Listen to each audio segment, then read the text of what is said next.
साथियों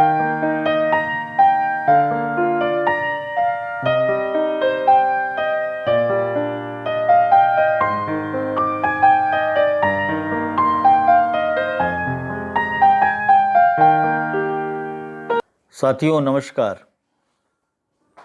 पिछले अंक में हमने आपसे कहा था कि अगले अंक में हम यह विचार करेंगे, यानी इस अंक में हम विचार करेंगे कि क्या कबीर सनातनी संत थे।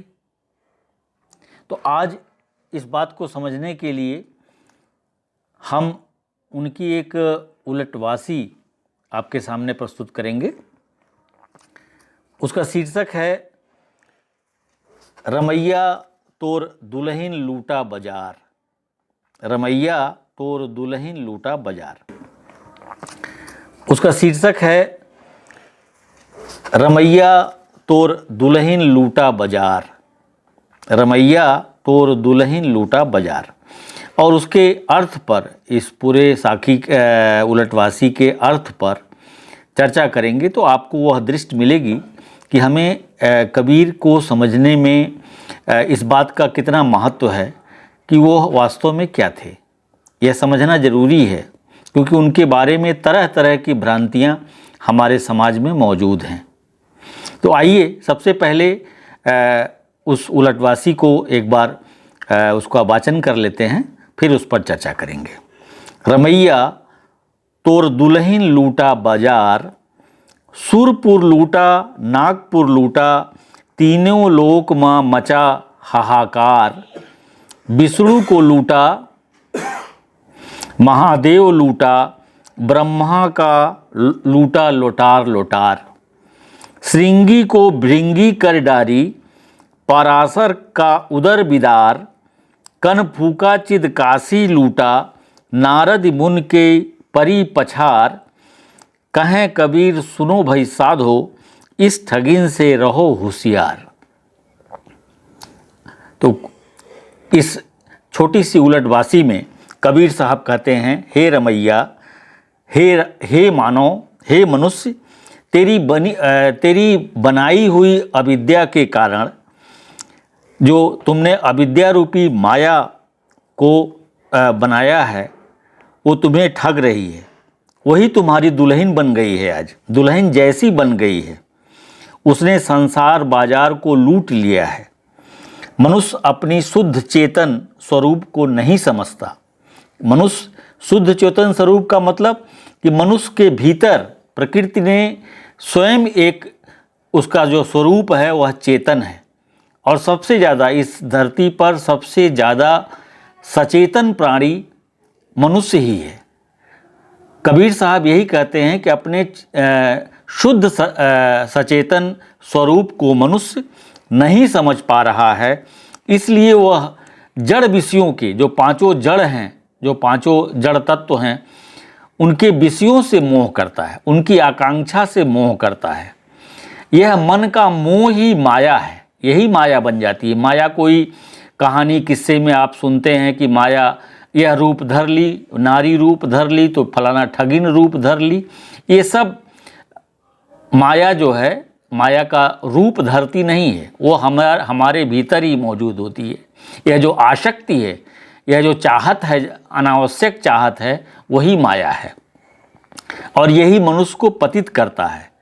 हर मनुष्य अपनी बनाई हुई माया ही उसे पतित करती है। कोई अलग से आकाशी, पारलौकी, परोक्ष राम को माया नहीं है। ऐसी कोई माया नहीं है जो मनुष्यों को परेशान कर सके, किंतु उसकी अपनी ही माया, उसकी अपनी ही गंदी आदतें उसके भ्रम और व्यामोह को दुख देती है।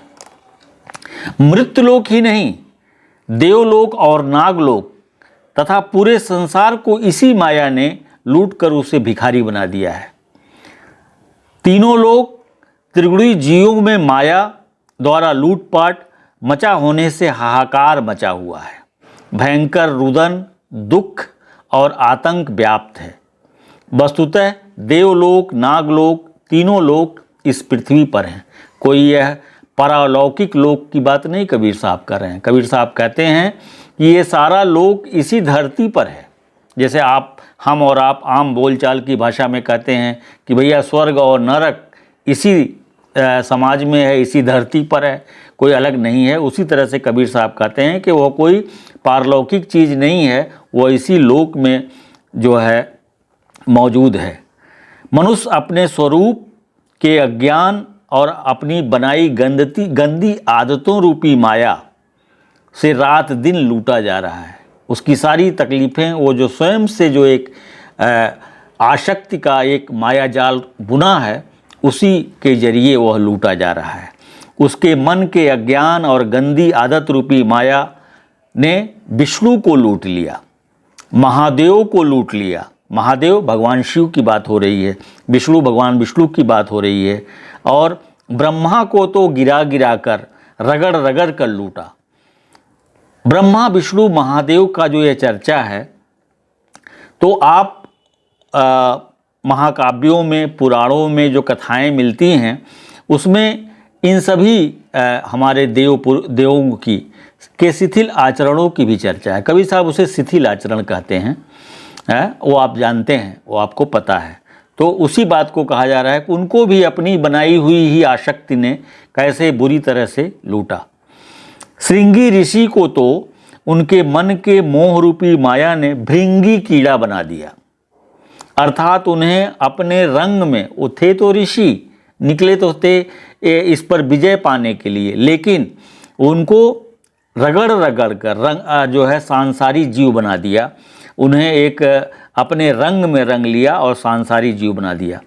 श्रृंगी ऋषि युवती के मोह में पड़कर सांसारी हो गए, जहाँ त्याग और तपस्या और जीवन के लिए निकले थे, लेकिन बन गए सांसारी, एक गृहस्थ की तरह से। गृहस्थ होना बुरी बात नहीं है, लेकिन जब हम कोई एक दूसरे मानक की बात कह रहे हैं, तो उस रास्ते से च्युत हो जाना एक सवालिया निशान पैदा करता है उन विचारों पर। तो उसी बात को कह रहे हैं कबीर साहब। और इसी तरह से तपस्वी पराशर के मन के मोह ने केवट कुमारी मत्स्यगंधा के साथ पतित कर दिया। आपको पता है कि पराशर ऋषि उस केवट पुत्री मत्स्यगंधा के प्रति आसक्त हो गए थे, और इस प्रकार उनके मन की ही माया, उनके मन की ही आसक्ति ने मानो उनका पेट ही फाड़ डाला है। उनके सारे तपस्या और सारा जो दर्शन था उनका, कोमलता का, निर्मलता का, आत्मा का, वो सब ध्वस्त हो जाता है और उसका पेट ही फाड़ डाला। बिना स्वरूप बोध और पवित्र रहनी से संपन्न हुए घर घर मंत्र और दीक्षा वाले कनफुकवा गुरुओं को, और आकाश के समान मैं निर्मल चेतन आत्मा हूँ, ऐसी डींग हाँकने वाले आचरणहीन ज्ञानी नामधारी को उनके मन की माया ने लूट लिया। यहाँ क्या कहना चाहते हैं? आपको पता है कि ऐसे बहुत सारे लोग हैं जो कहते हैं जिस तरह से यह आसमान पवित्र है, उसी तरह से मेरा मन निर्मल है, उसी तरह से मेरे निर्मल मन की चेतना पवित्र है। तो ऐसी बातों को कहा जा रहा है कि ये डींगे हैं, और जो कान में गुरु मंत्र फूंकते हुए, यही उचारते हुए घूमते हैं, उनका अगर आप लेखा जोखा देखें तो वह भी अपने इन्हीं मन की आसक्तियों से लुटे हुए लोग हैं। पुराणों और महाकाव्यों में देवर्षि नारद के माया के पीछे पड़े होने और माया ही नारद मुनि को बार बार भटकाती रहती है, ये कहानियाँ आपने सुनी हुई हैं। सद्गुरु कबीर कहते हैं, हे भाई संतों, सुनो, इस अपने अपने मन के मोह रूपी माया की जो ठगिनी है, इससे सदैव सावधान रहना, इससे जो है चौकन्ना रहना, क्योंकि मनुष्य अपने अज्ञानवश अपने आप को अंधकार में रखता है। लोग मानते हैं कि रमैया मनुष्य, ईश्वर, ब्रह्मा मनुष्य से अलग हैं, वह ऊपर आकाश में रहते हैं, लोकांतर में रहते हैं, उसके पास बलवती माया है, वह अपने स्वामी ईश्वर के संकेत पाकर संसार के मनुष्यों को ठगती रहती है और उनसे सभी प्रकार के दुराचरण कराती रहती है। ऐसी मान्यता हमारे समाज में जो जिन मूल्यों को और जिन धार्मिक आस्थाओं के प्रति हम आसक्त रहते हैं, उसमें ये बातें बखूबी कही जाती हैं। हम और आप इन सारी चीज़ों को अपनी रोज़मर्रा की ज़िंदगी में ज़रूर सुने होंगे, अपने घरों में कथा होते समय और तमाम ऐसे आयोजनों में। से एक तरफ ईश्वर को शुद्ध बुद्ध एवं दयालु कहना और दूसरी ओर यह कहना कि वह अपनी माया द्वारा सबको भ्रष्ट करता है, ये बात बहुत ही एक दूसरे के ही खिलाफ है। जो अपनी शक्ति द्वारा दूसरों को भ्रष्ट करता है वह शुद्ध नहीं है, वह दुष्ट है। और इस प्रकार ईश्वर को दुष्ट कहना कोई भक्ति नहीं हो सकती है। यानी जिस चीज़ को आपने गढ़ा, जिस ईश्वर को आपने माना, उसी ईश्वर के बारे में यह बात कहना उसका अपमान ही है। भक्त लोग अपने मुख की बात अपने कानों से नहीं सुन पाते। यह बात अगर किसी भक्त से कहा जाए तो शायद वह सुनना पसंद नहीं करेगा, लेकिन सच तो यही है। वस्तुतः हर मनुष्य में रमैया राम है। वह अपने शुद्ध चेतन स्वरूप को भूल करके मन के जड़ विषयों के प्रति रूढ़ जो भौतिक उपभोग है, जिसे इंद्रिय भोग कहते हैं, उन विषयों के प्रति मोह बनाता है और उन्हें भोग कर उसके मन में इच्छा और तृष्णा कभी खत्म नहीं होती है, वो लगातार बनी ही रहती है और अधिक पाने की आकांक्षा उसकी मन में हमेशा बनी रहती है। यदि मोह, इच्छा, तृष्णादि ही माया है, यह मनुष्य की ही बनाई हुई है। जैसे एक आदमी कुसंग में पड़ तंबाकू, गांजा, शराब आदि खाने की आदत बनाकर उसी नशे की आदत को पूरा करने के लिए नाच रहा है, तो इस माया को किसी दूसरे ईश्वर ने बनाकर उसमें डाल दिया है। वह मनुष्य नहीं, यह सच नहीं है। वह मनुष्य के स्वयं अज्ञानवश स्वयं मनुष्य ने ही बना लिया है, स्वयं ही उस आदतों का दास बन गया है, गुलाम बन गया है। यह बातें कई रूपों में समझी जा सकती हैं। जैसे अनावश्यक एक तरफा अगर हमारे जीवन का लक्ष्य अध्ययन करना है या किसी भी दिशा में हम वो हैं और हम अपने मार्ग से च्युत होकर के किसी दूसरी चीज़ के प्रति किसी दूसरे रास्ते पर चल पड़ते हैं, तो बाद में वो हमारे लिए नुकसानदेह ही साबित होता है। जिस लक्ष्य को हमें हासिल करना था उससे हम दूर चले जाते हैं। इसीलिए यह बात समझनी जरूरी है कि हर मनुष्य के मन के भीतर का अज्ञान, मोह, भोग की इच्छा, तृष्णा आदि ही माया है और यह मनुष्य ने स्वयं बनाया है। उसी के द्वारा वह निरंतर छला जाता है, पीड़ित रहता है और इसको किसी ऊपरी या आकाशी ईश्वर की माया नहीं कहा जा सकता जो मनुष्य को पतित कर सके।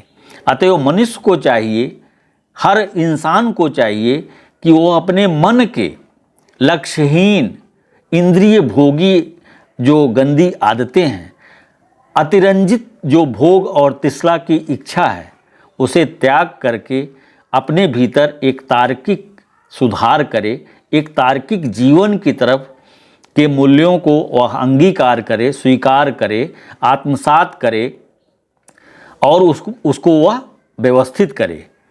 और ये अनावश्यक जो कल्पित ईश्वर के द्वारा की गई भाग्यवादी जिसका कोई तर्क नहीं है, ऐसी कल्पनाओं से दूर रहे। हमारी भूल, हमारी बनाई हुई माया ही हमें कष्ट देती है और हमारी अतिरंजित तृष्णा ही हमारे लिए घातक होती है। कबीर यहाँ पर यह बात कहते हैं। इससे यह बात स्पष्ट हो जाती है कि कबीर जो हमारी धार्मिक परंपरा है, सनातन परंपरा है, उस परंपरा के इन कथाओं का खंडन करते हैं। इसलिए ऐसा तो नहीं हो सकता है कि कबीर को संत कहें या महान आत्मा कहें, क्योंकि ये दोनों को जो मानने वाला दर्शन हमारा है, सनातन का दर्शन, अद्वैत का दर्शन, कबीर उसको नकारते हैं। वह इसके माया के स्वरूप और तमाम चीज़ों का खंडन करते हैं। तो इससे यह बात साबित होती है कि कबीर इन कमियों पर प्रहार करते हैं और कबीर इस बात पर जोर देते हैं कि कोई पारलौकिक, कोई आकाशीय ऐसी शक्ति नहीं है जो इसे रचती हो, हमें पथभ्रष्ट करती हो। उनका स्पष्ट कहना है कि यह मनुष्य के स्वयं के द्वारा पैदा किए गए मूल्य और मान्यताएं हैं, जिसके द्वारा वह छला जाता है, जिसको वह मानक बना करके उस फतिंगे की भांति उस रोशनी पर बार बार टकराता है और मुंह की खाता है। यह उसकी स्वयं की बनाई हुई इच्छा है। यह स्वयं के अपनी भौतिक जमीन और अपने लक्ष्य और अपने जीवन के एक बेहतर जीवन की परिभाषा के अभाव में जो यह एक तृष्णा, अनावश्यक अतिरंजित तृष्णा उसने पैदा की है, यही उसके दुख का कारण है। और इससे निकलने का रास्ता यही है कि वह इसे तार्किक करे, वह इसे एक मनुष्य के जीवन के रूप में व्यवस्थित करे कि जो है न कि उसकी अतिरंजित वासना का शिकार होकर उसका दास बने। कबीर यहाँ पर यह बात बड़े ही स्पष्ट कह रहे हैं कि स्वयं के भीतर की जो शुद्ध चेतन स्वरूप है, जो चेतना का हमारे भीतर समावेशन है, उसको जागृत करो, उसको जलाओ और अपने को इन गंदगियों से दूर करो। तो कबीर अहम ब्रह्मास या अपदीपो भव की बात कर रहे हैं, यानी अपने विचारों को, अपनी चेतना को इतना तार्किक और व्यवस्थित करो कि तुम स्वयं अपने जीवन के रोशनी, मार्गदर्शक, पथ प्रदर्शक बन सको। साथियों, धन्यवाद।